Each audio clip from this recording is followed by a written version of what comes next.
Butuh perjuangan ekstra keras bagi Saparudin yang menjadi satu-satunya atlet asal Sulawesi Barat pada ajang Pekan Paralimpiade Nasional atau Peparnas yang ke-17 di Solo 2024. Berbagai hambatan yang mengadang tak sedikit pun melunturkan semangatnya untuk debut di Peparnas yang ke-17 ini. Perjalanan Saparudin berangkat ke kota Solo diwarnai berbagai persoalan. Ya, pemuda berusia 15 tahun itu berangkat sendirian tanpa rekan-rekannya di ajang multi-event olahraga disabilitas ini. Atlet yang bertanding pada nomor 100 meter putra klasifikasi T5253 ini hanya ditemani seorang pelatih plus satu official yang mendampinginya ke kota Bengawan. Ini juga menjadi pertama kalinya Sulawesi Barat ikut serta di ajang Peparnas. Bangga sih, walaupun cuma satu atlet. Dan kedepannya nanti bisa lebih banyak lagi. Banggakan daerah, terutama orang tua juga.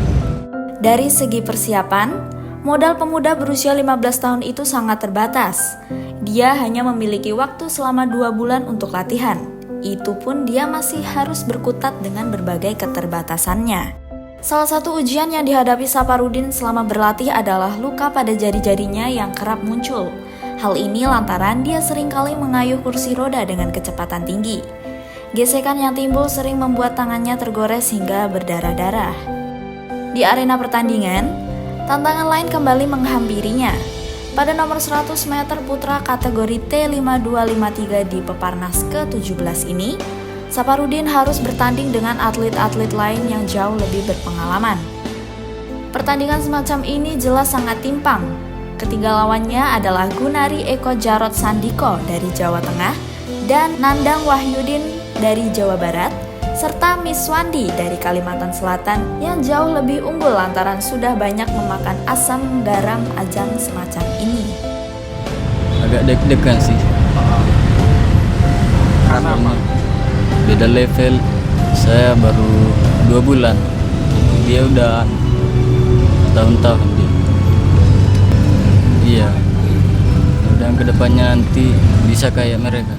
Meskipun begitu, dia mengaku kesempatan ini justru memotivasinya untuk kerja keras lagi. Setelah Peparnas yang ke-17 ini, Saparudin berhasrat besar untuk bisa tampil pada edisi berikutnya. Dia berharap rekan-rekannya dari Sulawesi Barat juga bisa mendapat kesempatan serupa.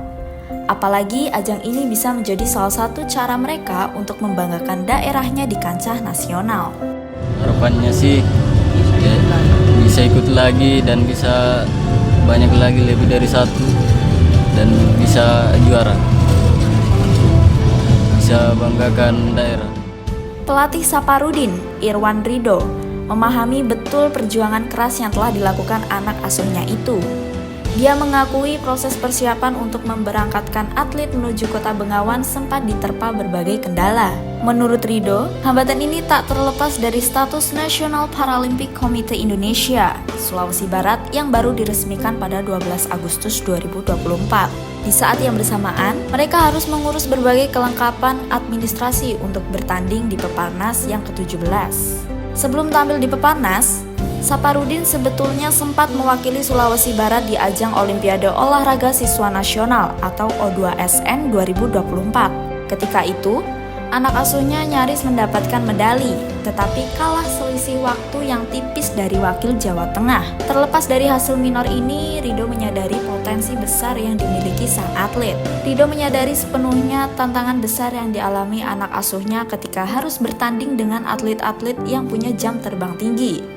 Namun, ternyata hal ini tak lantas membuat nyali Saparudin menciut. Lelaki kelahiran Kabupaten Mamuju itu berkomitmen untuk semakin memajukan olahraga disabilitas di daerahnya. Peparnas yang ke-17 ini menjadi semangat baru agar Sulawesi Barat bisa tampil lebih optimal pada edisi berikutnya.